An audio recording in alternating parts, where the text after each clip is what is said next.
आणि बीडचा उल्लेख फक्त आपण याच्यासाठी करत होतो पंकजाताई, की 100 दिवसामध्ये लोकांना कळलं सुद्धा नाही, महाराष्ट्रातल्या सर्वसामान्य जनतेला, की या सरकारला, इतकं प्रचंड मॅन्डेट घेऊन आलेल्या सरकारला 100 दिवस पूर्ण झाले आहेत.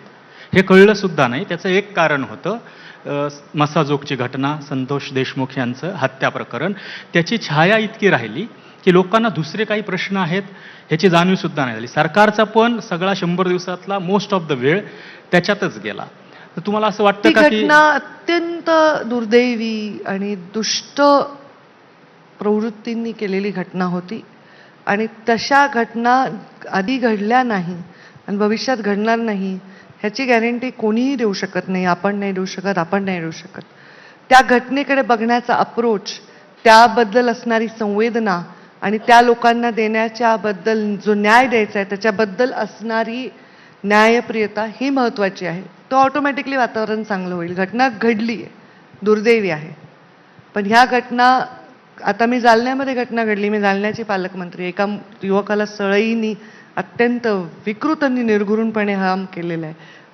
अनेक मर्डर हे सांगता येण्यासारखे. मी जसं काल आता 2 दिवस झाले नागपूरमध्ये अत्यंत नागपूर धुमसत आहे. ह्या सगळ्या घटना आहेत ना, ह्या चांगले माणसं त्या नाही होण्यासाठीच प्रयत्न करतात. मुख्यमंत्र्यांनी उत्तर देताना अत्यंत चांगले बोलले.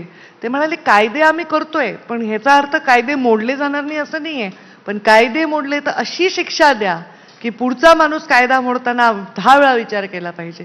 त्यामुळे ह्या घटना ह्या आपला माइलस्टोन नसल्या पाहिजे. त्या घटनांवर केलेली कारवाई हा आपला माइलस्टोन असला पाहिजे, किंवा हे आपल्यासाठी एक तिथून येणारं एज्युकेशन असलं पाहिजे, शिक्षण असलं पाहिजे, डायरेक्शन असलं पाहिजे असं मला वाटतं. म्हणजे मी लहानपणीपासून जे बीड बघितलं आहे ते बीड असं नव्हतं. ते बीड म्हणजे 2025 पर्यंत ही घटना, याच्या आधी पण घटना घडायच्या. तुम्ही म्हणतात तसं राज्यामध्ये पण त्या घटना वेगवेगळ्या भागात घडतात, त्याचे पडसाद पण उमटलेले असतात.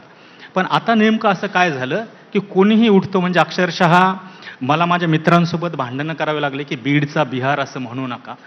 बीड हे असं नाही आहे जसं तुम्ही पाहतात, तेवढंच बीड नाही आहे.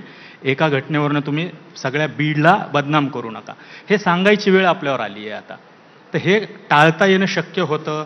अगदी रिस्पॉन्समध्ये तुम्ही म्हणालात ते बरोबर.